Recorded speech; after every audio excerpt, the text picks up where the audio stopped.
We're now going to have a look at the triggers. So the triggers are really the brains behind your automation platform. So what triggers do is that they will take a certain event, something happening, and then they will tell the rest of the system to do something else at the most basic level. So this area of the library will give some specific examples of certain trigger types. This first very short introductory video is just giving you an idea of basically how they work. And we're going to start by just creating a new basic rule.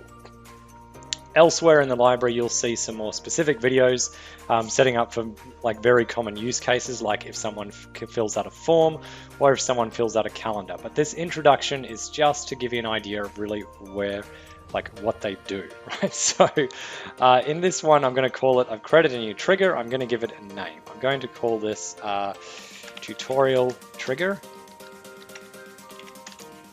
Generally, it's a good thing to name your triggers what they do so that you can easily find it again. So I don't recommend like saying trigger A, trigger B, trigger C, because it will make it very difficult to go back and edit your triggers if you ever need to make adjustments. Just like campaigns, triggers won't work if they're in draft status. They will work if they're in active status. So it's a good idea to just turn it on from the beginning if you're ready to go with a trigger. However, if you wanted to set it up but not have it do anything, then of course leave it in draft. In the actions, you will find an option to delete a given trigger or duplicate it.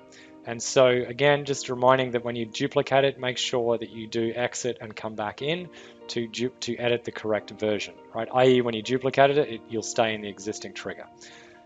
So I'll just explain what I meant by that in case you haven't seen it in the other triggers. So I'm going to say this is tutorial trigger 1 here, and I'm going to go duplicate. Trigger 1 copy, I put it into my tutorial account and go copy, and you'll see I'm now still in tutorial trigger 1. So if I then wanted to go and edit the copy, I have to go back out and click on this, and now I'm editing the copy.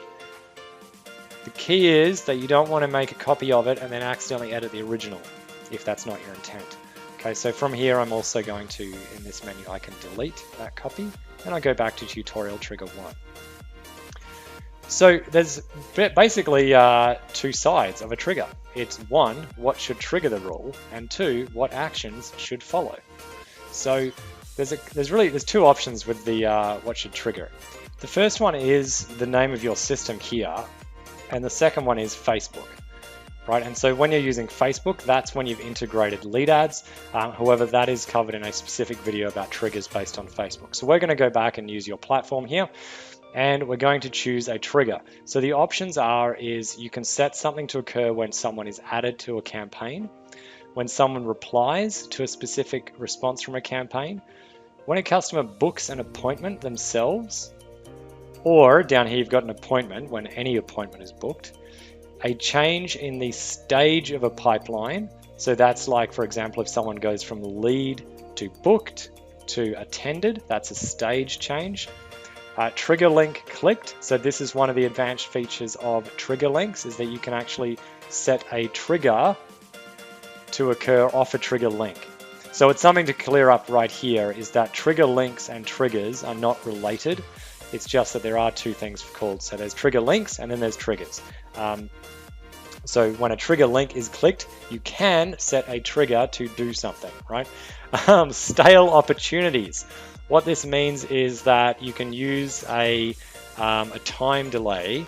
So basically, if someone's been in a certain opportunity pipeline for a given duration, you can trigger an event to happen. Form submitted. So this is a very common one. When someone submits a form, you want a series of actions to be taken. Contact tag, when a tag is added to a contact or when a tag is removed from a contact. Opportunity status changed. So we already talked about stage change. That's like between lead, booked, attended, that sort of thing.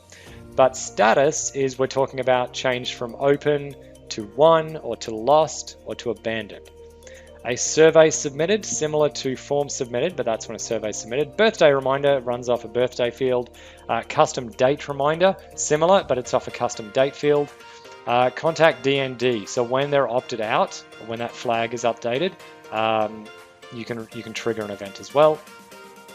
And you can now have task reminders as well. So when a task is due, it can trigger a reminder. Okay, so We're going to just do one example here on this video, but then we'll dive into these in more depth in some very specific use cases. So we're going to use a very standard one here, form submitted, and whatever you choose up here, it's going to open up a different range of options in the filter. So I'm going to define the filter here. I'm going to say when a form is, and we're going to say the Plateau Facebook ad, and we could add a filter and say as plus one of these fields is this, right? So we're not going to do that on this case. I'm just going to keep this really simple. So when the form is Plateau Facebook ad, so when that form is submitted, we want to do this thing. Now, there's a number of things you can do here. Again, linked to either your platform or Facebook. So inside the automation system, you can choose the following actions. Add to a campaign, remove them from a campaign, a specific campaign, remove them from all campaigns. So even if they're in 2 or 3 different campaigns, it will take them out of all of them. You can add them to an opportunity pipeline. You can remove or add a contact tag. You can send an email or send an SMS. Now, these two here are specifically about notifying members of your team or you, right? So this is different. This is not like in a campaign where you're contacting the lead. This send email or send SMS step is about a notification to you or a team member.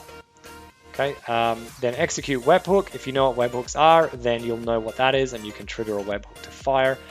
And you can now set a contact to DND. So you can set a trigger if something happens to basically set their status to opt out as a contact so they don't get any more messages. Okay, so in this case, we're going to run a very simple one. We're going to go add to a campaign, and we're going to say we're going to add them to a demonstration campaign sequence. If we also wanted to send an email, we could send an email. The from address can be whatever you want it to be. So it could just be you@gmail.com or whatever your business is. And ideally not a Gmail, sorry, and then you want it to go to your notification, right? I just keep saying Gmail, but you get the idea. So it'll go from and to, and you see how this is not, you can put a custom value in here. So if you have your notification settings set in your settings area as a custom value, you can put this in here. I might actually just show you that right now. So let me just save this email so we don't lose it. We'll go into settings and I'll show you something you can do here. So within your custom values in settings, see how we've got best email contact? You might actually choose to use that. So I can actually copy that bit of text there about that key, and then I can go back to my trigger and I can send this email to that email, right? So that will actually work there. Note, if you're doing this for an SMS and you're using that custom values here, when you add a custom value as the phone number, you will need to put the dialing code in, right? So whatever your country is, so say it was the United States, it would be +1 and then the number. If it was Australia, it would be +61, then the number, and so on, right? So you need to put in the full dialing code if you're using a custom value. I'll give you an example, notification SMS. So if I was sending it to Australia, for example, I would put that O2 like that, right? Because if I just did that, same for the US, so it was like 252 something, I'd have to make it +1 and then the rest of the number.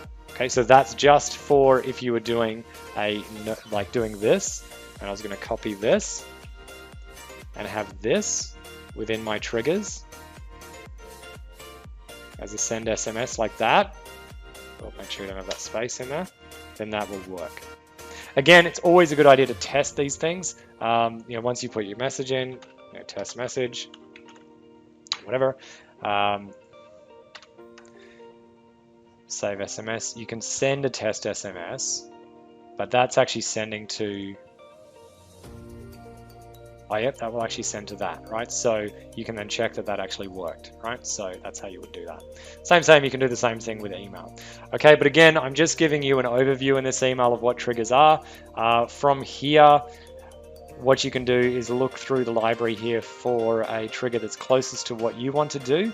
So for example, there'll be a video specifically to triggers related to appointments, and there'll be a video specific to triggers from forms. Okay, so this is not a lot of depth into what you would run the trigger for a form. That'll be in a lot more detail in the next video.